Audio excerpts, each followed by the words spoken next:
is quite sad, isn't it? The end?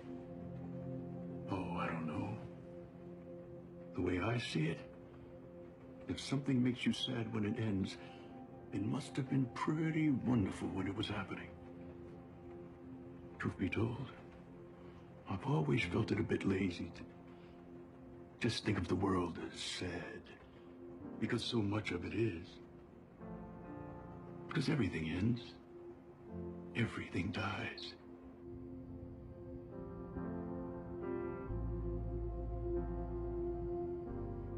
But if you step back,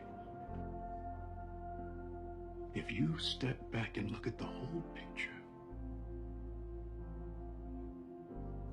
if you're brave enough to allow yourself the gift of a really wide perspective. And so, for his pioneering role in the development of drugs targeting Alzheimer's disease, we're proud to honor Dr. Marcus Brooks.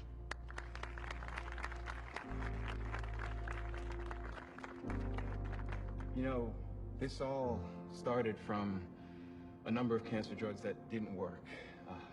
If you do that, you'll see that the end is not sad, Rebecca.